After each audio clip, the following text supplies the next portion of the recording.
Well, thanks so much. I'm really excited for this panel today. We're going to take you on a journey, right, better than Odysseus coming back from Troy. It was a little bit of a bridge there. Hopefully that wasn't too much. But I just want to reflect on a couple of things before we jump in. Like, the data is in. I heard that food is functional. And ladies and gentlemen, I can emphatically confirm that, because this semi-well-fed, corpulent dad bod is fueled and fantastic by Hershey's. There's a plug for one of our prior sponsors here, right? And Pinot Noir, right? So that is... That's empirical data, right? That's not a swag methodology. That, ladies and gentlemen, is science. And that bridge from abstract to data and actuals, I think, is going to bring us here today. I'm really excited to talk about the realities that things like commitments without cogent and verifiable data really are vapid, and things like your data alone without ambition really fall short of the opportunity for impact. So today we're going to cover a wide swath of the things, running from objectivity, transformation and cultural transparency, the power of partnerships, a little bit of the actual catalyzation of this as well. And then we're going to have a lightning potpourri section here at the end, where we're going to ask folks like Star Trek, Star Wars, right? We're going to get divisive here. No, we're actually going to ask them to wrap things up and what we need to have happen within the next 365 days in order to really move this field forward. So on that, I'm going to move over to objectivity. And Rob, I'm going to open this up to you, right? When we start to think about, the days of the WAG methodology, and if we're all familiar with what that is, a little less known than the SWAG methodology here, the wild blank guess in this perspective, I'd be curious if you could share some of your insights, right? Kind of the movement and how you've seen the space evolve, and how you at Logitech are helping to drive this forward from an integrity and a data perspective. Sure. So I would say, first of all, maybe just to set some context, Logitech is a company that makes the devices that allow for people to engage between the real world and the digital world. So we make things. We make widgets, if you like. And we make lots of them. Every second, we make 6.5 of them. And it's really important to understand within that context what the impact is associated with that activity. And that's kind of where we started. So on our sustainability journey, we wanted to take an objective approach. And we did that by understanding what the life cycle impact was for activities and behaviors, scope 1, 2, and 3. And it was incredibly insightful because of the objective nature of the approach that we took. We understood ourselves a little bit better than we had previously. It was clear to us that we didn't know what we didn't know. And it was also clear to us that our activities, our very existence, was having an impact on the climate, on society, and on the environment. But that was a catalyst, if you like, for what came next, which I hope to speak about maybe later. No, absolutely. Well, I mean, in this 35 seconds, by my calculation, you made 23.5 widgets. So congratulations. All right, way to go, Logitech. Eric, I want to pass this a little bit of a follow-up from the objectivity to you. AEG, you have a global footprint as well, right? And understanding you're a little bit of a different fish compared to some of our other panelists up here. Curious to hear your thoughts when we start to think about cogent measurement of results and how you and the organization are starting to really kind of lean into that. And we're going to bridge a little bit here to the power of partnerships. But curious to hear your thoughts with regard to some of the objectivity here. Yeah, absolutely. And Colin, always a pleasure to be on stage with you. Good, sir. Flattery will get you everywhere with me. Keep going, yes.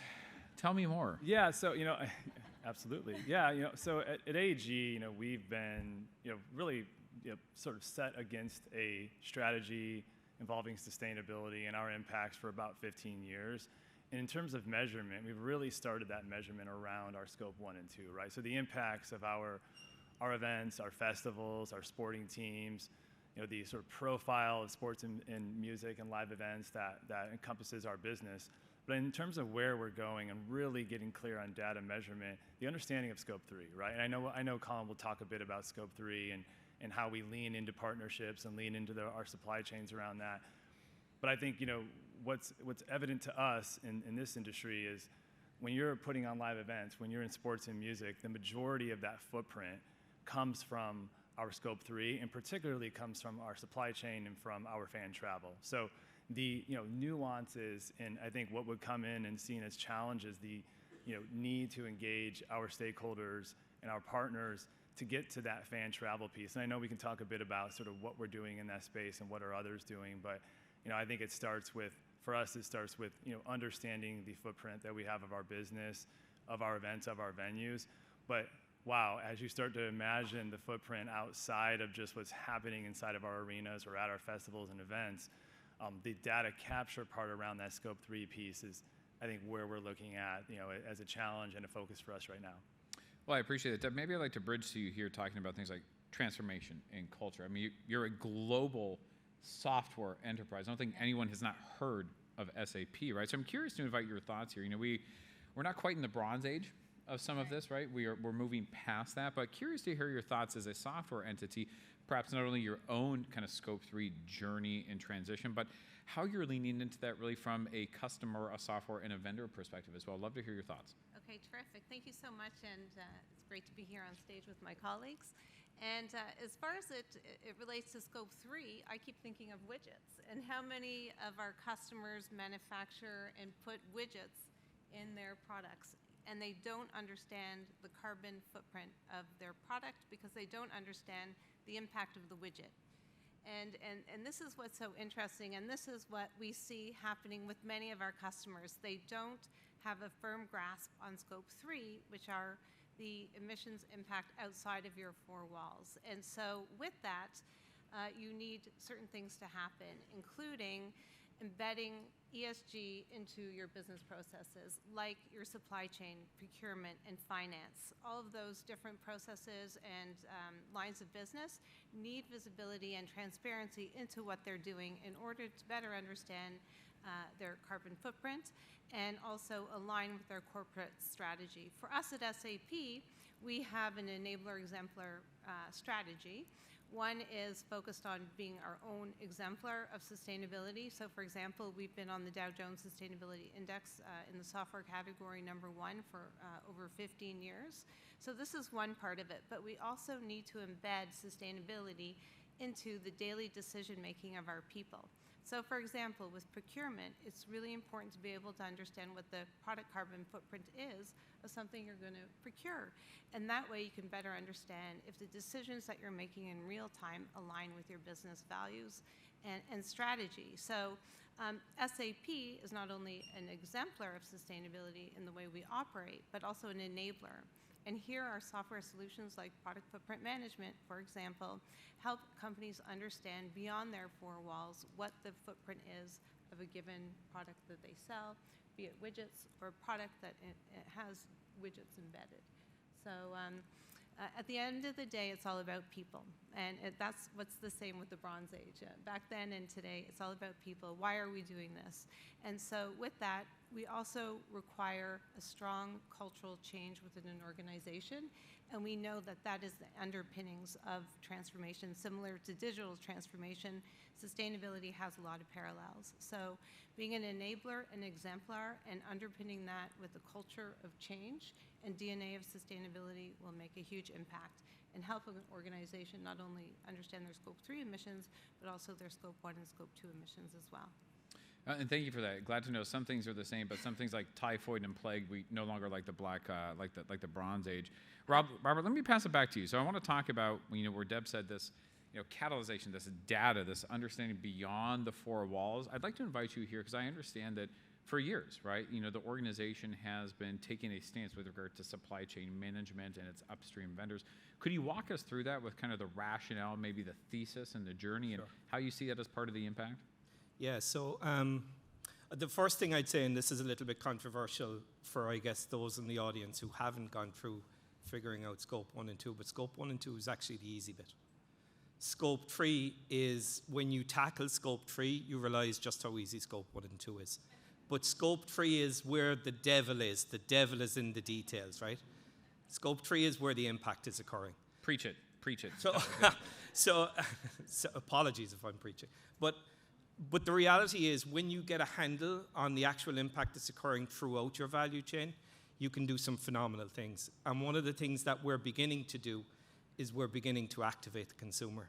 And we're doing that in a way, I guess it's a radical idea, right? But a very simple execution. We're actually labeling our products with the carbon impact of the particular product itself, a point of sale, be it e-tail or retail. So if you go to a store, you'll see that Logitech products have the product carbon footprint impact value there. And the whole idea actually has come out of somewhere where we've kind of said, okay, the consumers have a right to know this. The consumers have a right to understand what their impact is when they make a purchase, when they consume. And nobody's delivering that now.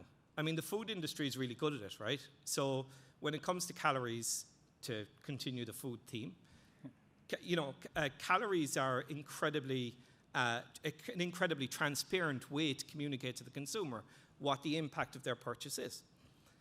And we were kind of scratching our heads and wondering, why isn't there something around climate? Why isn't there something similar around climate where you could activate the consumer? So that's what we've done.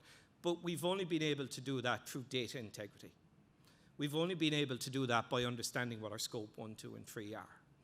And I would say we don't have all the answers for sure, and there's a lot of evolution needs to occur around scope 3, but the intention is to hand the power back to the consumer and actually say to the consumer, do you know what, you're part of the solution here around climate action. You're part of the solution here around sustainability, and you decide which brands win and which brands, come second, let's say. And that's an incredibly powerful movement, because if you think about it today, consumers get to decide which brands succeed or fail anyway. It's just a different lens that we're placing over that relationship. Well, I think we can all agree with Father Robert. In God we trust, but all others bring data. I'd like to move over here to the power partnerships, right? So when we think about these partnerships and the power, Eric, going to AEG, you have a much different scope 3, I'd say, than Robert or Deb here.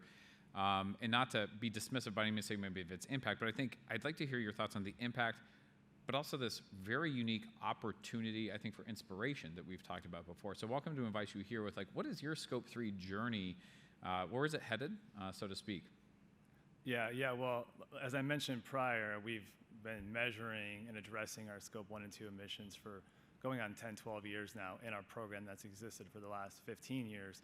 But we're just starting our scope 3 journey. We've assessed all the 15 categories. We understand. I think the latest data has shown that about 80 to 90% of a sports organization, and we're in sports and music, so I think you could apply that to the music industry, sits in scope 3, and particularly sits in fan travel and our supply chain. So we talk about the power of partnerships. We are partners with, of course, our suppliers, those who supply to our festivals, our events, our tours, some of our sporting teams. But those are also our partners from a sponsorship and partnership standpoint when it comes to these bodies as well. So I think the engagement, the opportunity really is working with those that are supplying to our events, but also, hey, we may have some form of an activation or some form of a marketing partnership or sponsorship within our venues. How do we lean into that and do what Robert mentioned, frankly, which is kind of move from the impacts that we're addressing in our own business to how are we engaging our fans? Consumers, in this case, in our case, our fans. Those are our concert goers and sport goers at our events. And there are a number of ways I think we're trying to do that to communicate both our responsibility and taking responsibility for that impact, but also how do we invite the fan into contributing to addressing that footprint. So a couple of examples I'll just give really quick. We operate 2 major festivals out in London, one called British Summertime in Hyde Park and one called All Points East. In both of those festivals, we've partnered with an agency that has not only measured the full scope 1, 2, and 3 footprint of the festival, but also worked with another consultancy to begin to measure the scope 3 impacts of that fan travel, offset those impacts, and invite the fans in contributing to that as well. And there are a lot of ways you do that. Maybe it's on the app you may download when you go to the festival, the way in which the tickets exchange. So I think it's a responsibility to measure and address those impacts, but then do something within it in a way that actually speaks to the fan and hopefully gets them to drive some behavior that's different in their own lives. Case in point of engagement, the lucky winner here can look under their seat for 2 tickets. I'm just kidding, but I made you look out from your phone, didn't I? Right.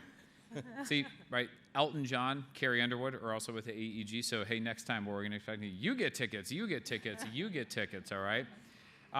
Deb, let's move back to you. I think, this area of activation and partnership is really curious, again, from an SAP basis, right?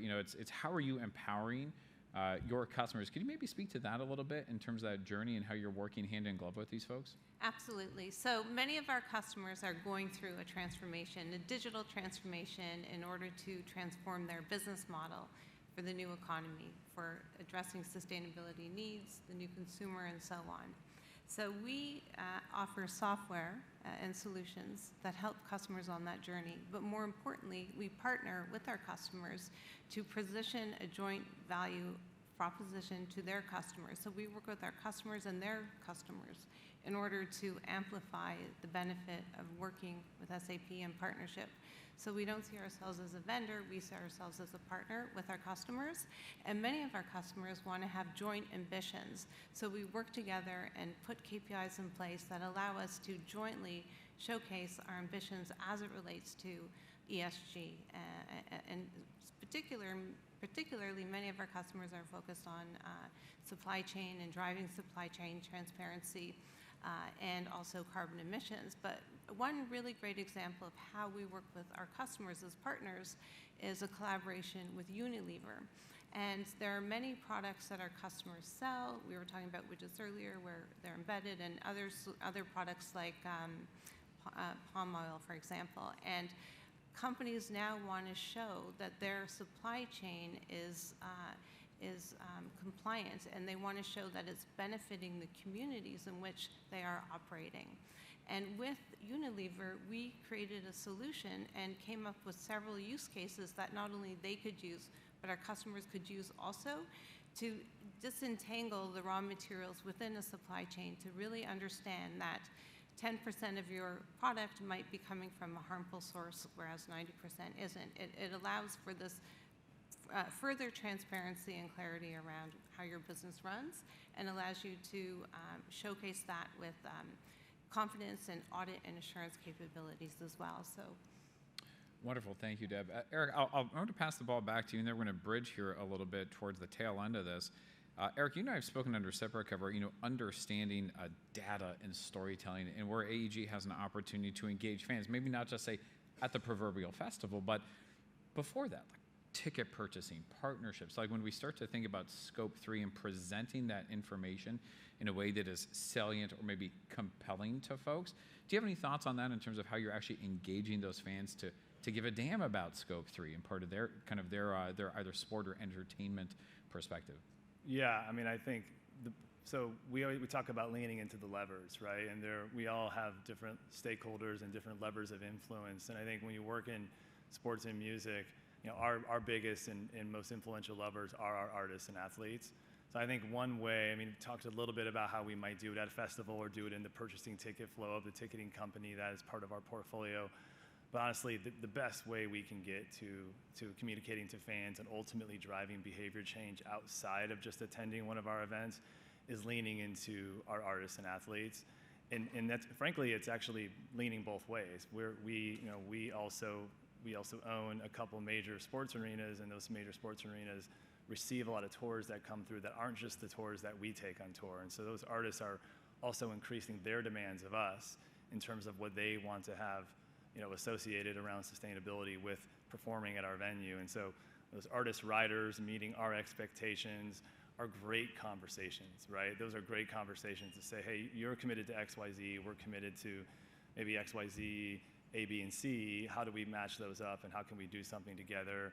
And then ultimately communicate it to the fans. So I think we've got direct ways of speaking to the fans, maybe at a festival or through sort of the AEG lens, but the better way is through those athletes that play for the teams that are in our portfolio that really care, and the artists that have a different way of connecting to the sort of the hearts and minds of us. Eric, thanks for that. We're going to start wrapping it up here and moving towards a lightning round. What I'd invite our panelists to do is to offer their thoughts in about 20 seconds or less. We've talked about Scope 3. We've talked about the opportunity. We've talked about the good and virtuous journey. But let's be not Pollyanna-ish here, right? There's perhaps not a level playing field. There's, I think, disparate languages in how we're measuring this.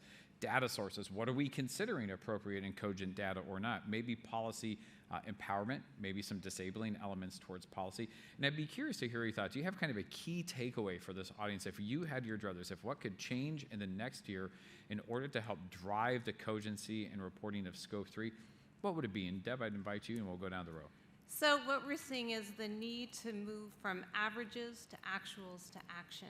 And the only way you can do that is through data and enabling people with data to make better decisions. And so my advice is, based on customer learnings globally across industries, is start to get your data in order so that you're prepared for what comes next, which is that move from averages to actuals. Robert. Yeah, I guess building on Deb's point, I think, we've all heard the phrase transparency is the new green, and we all need to get comfortable with transparency.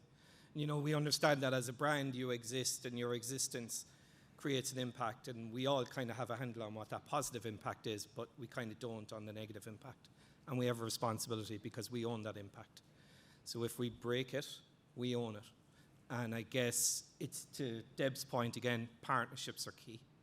In understanding what the impact is that's occurring throughout your supply chain. You can objectify it. You can, create a data-driven initiative. It is science at the end of the day.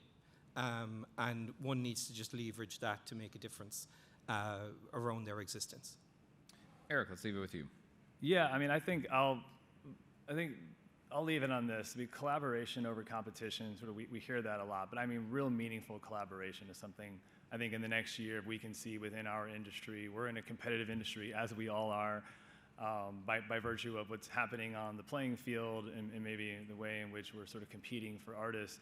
But there's so much happening in the industry that we're in, and often in sort of disparate parts. So a real meaningful collaboration among competitors to come together and around an initiative that can actually drive and connect to our fans. I think that's where we need to head. Well, on behalf of Deb at SAP, Robert at Logitech, and Eric at AEG, I'm Colin Tatro at the EY, and please feel free to reach out to us. We'd welcome speaking with you under a separate cover. Thank you very much for the great conversation. Thank you.